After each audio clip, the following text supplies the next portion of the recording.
Βρισκόμαστε λοιπόν στο εσωτερικό μέρος του βιόπορου με τον κύριο Κώστα Βλάση, ο οποίος θα μας πει πώς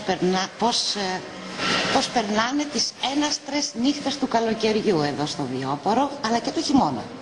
Βλέπω εδώ τηλεσκόπιο. Ναι.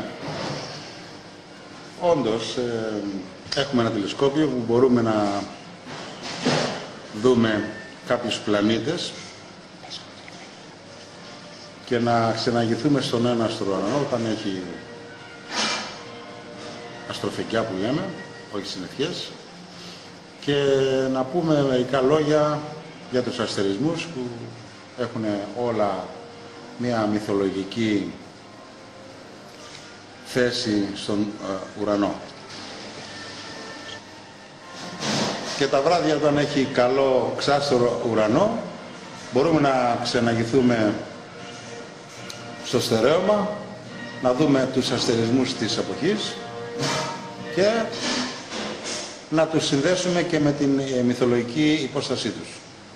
Γιατί ακόμα και σήμερα, σε οποιοδήποτε κράτος της γης, για να γίνει κάποιος αστρονόμος θα πρέπει να γνωρίζει την ελληνική μυθολογία απ' έξω και ανακαλωτά που λέμε.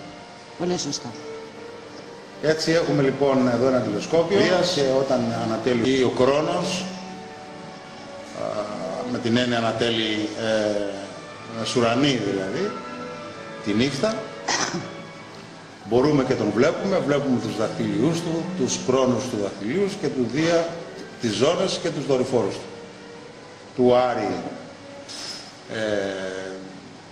το κόκκινο χρώμα με λίγες διόρυγες και βέβαια τη Σελήνη που είναι πολύ κοντά μας και αυτή τη βλέπουμε και με τα κιάλια, δεν χρειάζεται τηλεσκόπιο. Τόσο. Πιο πολύ γίνεται συζήτηση βέβαια με το στόμα και με το διάλογο, και έχει ενδιαφέρον γιατί πρέπει να ξέρει και ο κόσμος ότι αυτός ο πλανήτης είναι μοναδικός και πρέπει να τον προστατεύσουμε και σώσουμε, γιατί δεν μπορούμε να πάμε σε ένα άλλο χώρο άμα καταστρέψουμε αυτόν τον πλανήτη. Και γνωρίζοντας αστρονομία της βάσης, γίνεσαι και οικολόγος, θέλεις δεν θέλεις. Είστε μέλος της Είμαι μέλος, ναι, στην αστρονομική εταιρεία Γεκύρας, αλλά εντάξει, μπορώ να πω ότι είναι και γνώσεις όρων των φαινομένων στο χώρο μας. Αυτά σχετικά με το τηλεσκόπιο. Ποιους αστερισμούς θα μπορούσαμε να δούμε τα βράδια εδώ καλοκαιριού? Τα βράδια τώρα αυτό το μήνα ξεκινάνε, αλλά είναι πολύ αργά οι Πλειάδες. Έχουμε ακόμα τον Τοξότη στο νότιο ημισφαίριο και τον δίπλα του τον Σκορπιό. Το κέντρο του γαλαξία μας βρίσκεται ανάμεσα. Ναι, το κέντρο της γαλαξίας βρίσκεται μεταξύ Τοξότη και Σκορπιού, κάτω από τον Αντάρι, στο βάθος δηλαδή. Εκεί που ενώνονται περίπου, όχι ενώνονται, πλησιάζουν αυτοί οι δύο αστερισμοί. Εκεί είναι και το κέντρο του γαλαξία μας. Εμείς είμαστε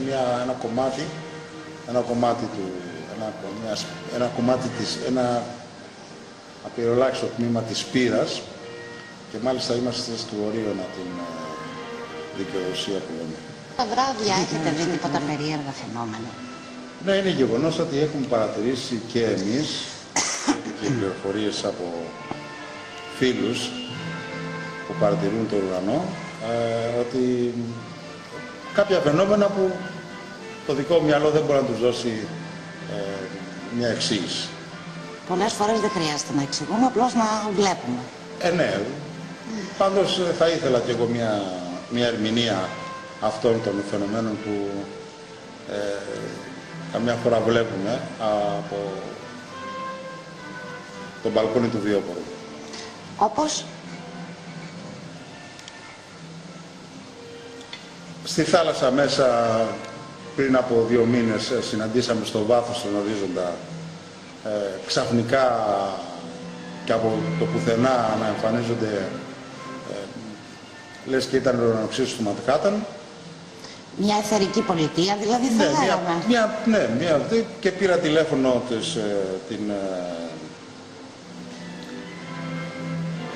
το λιμεναρχείο και τους είπα, τους κατατόπισα περίπου που βλέπω εγώ αυτό το φαινόμενο. Και μου είπανε, εντάξει θα το κοιτάξουμε. Από εκεί πέρα όμως δεν πήρα ενημέρωση.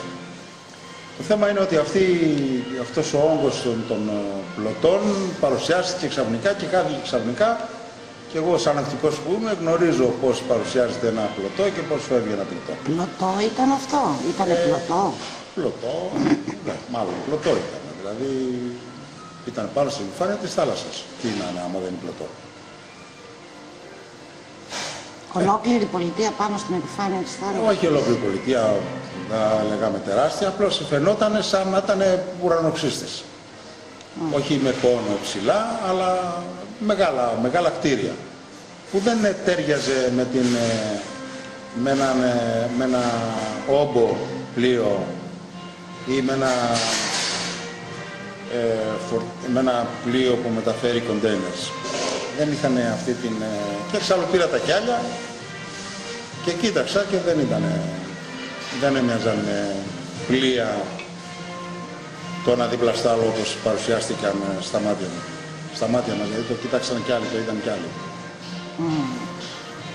Ναι, αυτό το είχατε κι εγώ από λίγο παρακάτω, στην ίδια περιοχή, με τη μόνη διαφορά ότι εμένα μου έμοιαζε ότι έβλεπα και κάτι σαν φώτα. Όχι, εγώ δεν ήταν απόγευμα αυτό που είδα εγώ, δεν ήταν απόγευμα βράδυ, ήταν, απόγευμα. Αλλά δεν είδα φώτα, απλώς είδα σκούρα ήταν κιόλας, δεν ήταν... Αυτό που με εντυπωσίασε όμως είναι ότι παρουσιάστηκαν ξαφνικά και χάθηκαν ξαφνικά. Μπορεί να μεσολαβήσει μια... Απέναντί μας έχουμε την Ιταλία. Απέναντί μας έχουμε την Ιταλία. Η Ιταλία είναι πολύ μακριά. Ακριβώς, οπότε δεν θα μπορούσε να φανεί κάποια σαν αντικατοπτρισμός ας πούμε της πόλης και... Σε καμία περίπτωση δεν είναι. Μπορεί να είμαστε κοντά στην Ιταλία, αλλά σε ποια Ιταλία.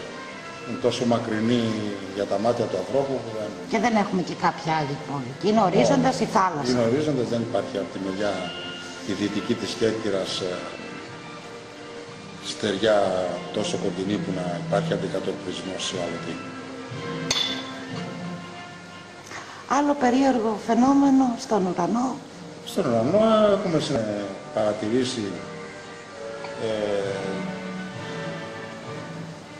τον τεμαχισμό των σύννεφων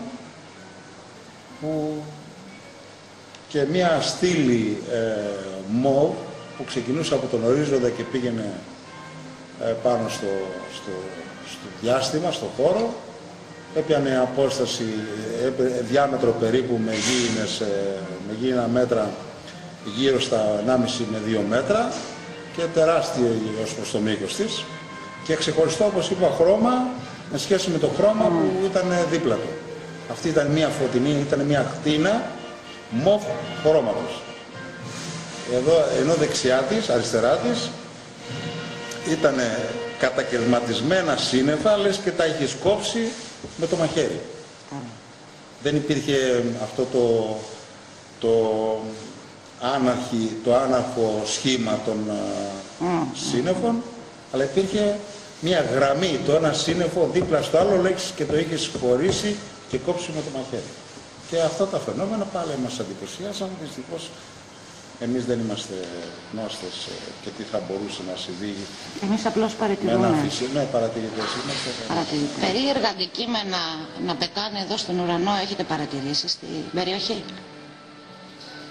Ένα βράδυ με την παρέα που είχε έρθει εδώ να πάει, παρακολουθούσαμε ένα φαινόμενο κάτω στον ορίζοντα προς το σημείο που ενώνεται όχι ενώνεται, πλησιάζει ο Σκορπιός στον Τοξότη. Και που όπως προανέφερα είναι και το κέντρο του Γαλαξία. Είδαμε λοιπόν όλοι μαζί ένα φωτεινό αντικείμενο που στην αρχή το πέρασαμε με αεροπλάνο, γιατί εδώ είναι και ο διάδρομος που πάνω από το Βιόπωρο είναι ο διάδρομος από τα αεροπλάνα που προσγειώνονται στην Κέρκυρα. Περνάνε από εδώ επάνω και όμως δεν είχε ούτε τη μορφή ούτε και τα φώτα, γιατί έχουν χαμηλή πτήση τα αεροπλάνα που πρόκειται να προσγειωθούν στην Κέρκυρα. Δεν είχε και τα φώτα που έχει ένα αεροπλάνο και που είναι πολύ οικία ή τέτοια για μας η παρουσία τους. Και ξαφνικά όπως παρουσιάστηκε, έτσι και χάθηκε. Δεν είχε δηλαδή μια συνέχεια με κατεύθυνση προς το κέντρο και αυτό που είναι προς το κέντρο Γαλαξία. Τι λένε οι αστρονόμοι γενικώς για όλα αυτά τα περίεργα φαινόμενα που μπορούμε να συναντήσουμε στους ουρανούς μας και τελευταία έχουν πάρει και μεγάλη έκταση? Ειλικρινά δεν μπορώ να δώσω εγώ άποψη. Δεν έχω άποψη για το τι λένε οι άλλοι και που βέβαια είναι πολύ πιο τεκμηριωμένοι από αυτήν που έχω εγώ. Απλώς μερικά φαινόμενα που έχουμε παρατηρήσει κατά καιρούς δεν είμαστε σε θέση να τα αναλύσουμε και εξηγήσουμε και παραμένουμε θεατές σε ό,τι συμβαίνει και βλέπουμε τουλάχιστον από το χώρο εδώ στο Βιόπωρο. Καμιά φορά το να μένουμε παρατηρητές είναι και το πιο ασφαλές, το πιο καλύτερο. Ναι, βέβαια.